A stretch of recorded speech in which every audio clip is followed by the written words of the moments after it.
Hey, what's up everyone? I'm JBFlintlock. Today I'm going to ask the question, what is a muzzleloader? This is the first video in a series that I'm going to do, kind of as my winter project, on muzzleloader education. Muzzleloading education is something that's really important to me, because when I was 12 or 13 years old, I was shooting a muzzleloader for the first time, and I was told that if I could hit a milk jug at 50 yards 3 times, then my gun was sighted in. It was a common misconception with a lot of people. The muzzleloaders just weren't accurate. I still see it today. People think that they just aren't accurate or reliable. But after nearly 20 years of competitive muzzleloading shooting, I want to squash that myth. I want to share with people and tell them that muzzleloaders are accurate, they're reliable, and they're really a blast to shoot. So just follow along with me in these videos. If you're a new shooter, I hope that you get all that you can out of these. If you're an experienced shooter, you still might be able to pick up some things along the way.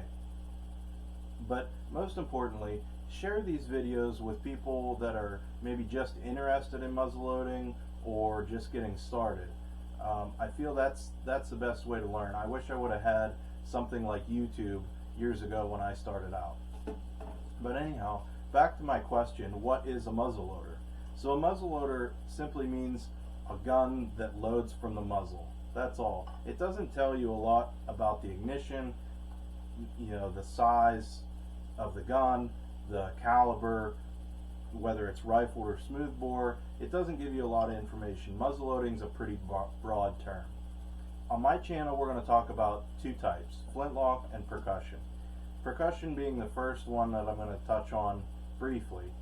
But percussion fires a small cap like this that I have on my finger. The way that it works is when you load the gun, you put a percussion cap on, and when there's a small trace amount of explosive compound, whenever it's struck by the hammer, that explosive compound burns and goes into the barrel, lighting the main charge, sending the projectile out the barrel. Flintlocks, on the other hand, are a little bit different. They tend to be more tricky. People get, there's a lot more subtle nuances to them that give people problems, and that's why I think they get a bad reputation. So the majority of what you'll see on my channel is going to be flintlock related, but I will jump back and forth a little bit to percussion. So a flintlock, the flint is held in the jaws of the hammer, and it comes down and strikes the face of this part here called the frizzen. Now the sparks fall, here I'll demonstrate. See that rain of sparks? They fall down onto some powder in the pan, which then goes to light the main charge and then push the projectile out the barrel. So now that we looked at the 2 main ignition sources, you're probably wondering, well, which one is right for me? It's not really a matter of right or wrong. There's no wrong answer. It's purely personal preference. But there is something to keep in mind. I like to ask people, what is this gun going to be used for? Is it going to be used for hunting, maybe reenacting, maybe competitive shooting? If hunting is your main focus, then you probably want to read your game laws and understand them, and that way you can pick the right ignition source for what you're going to be hunting. For example, here in Pennsylvania, we have some seasons that are flintlock only. So it was kind of a no-brainer that I wanted to go for flintlock.